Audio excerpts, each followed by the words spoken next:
For Japan's new Prime Minister Shigeru Ishiba, this moment has been a long time coming. After 4 previous attempts, he has just succeeded in rising not only to the top of his party, but also to the top spot in Japanese politics.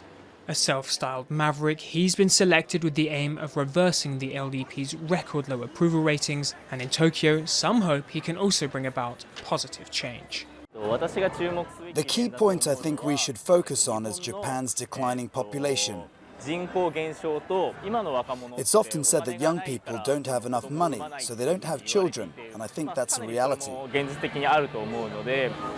It's an economic issue. With the economy slowing down, I really want him to take action for the sake of the Japanese people.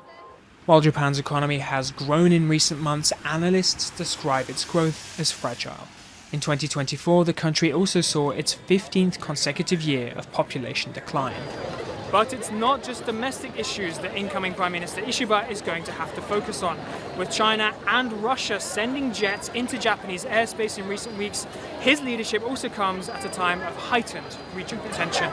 While relations between Japan and Russia have remained muted in recent years, Tokyo's support for Ukraine is thought to have angered those in Moscow. Just last week, Japanese aircraft fired flares for the first time ever at a Russian reconnaissance plane that entered Japan's northern airspace.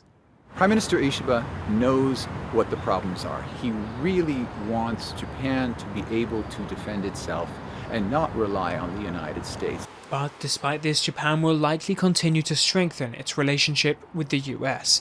Although Washington has already rejected the idea, Ishiba has even advocated for an Asian NATO that would tie in the US and formalize Japan's regional alliances.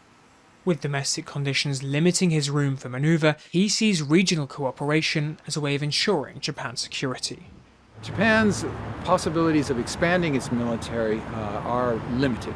It does not have the necessary young people, it does not have the necessary budgetary largesse to pay for tit-for-tat, you're expanding, we're expanding kind of response. Ishiba will no doubt be satisfied at having clinched victory in last week's ballot. But with his party still slumped in the polls, Japan facing long-term demographic challenges, and now a period of increased regional insecurity, his term is likely to be an uphill struggle. Camenzind Broomby, TRT World, Tokyo.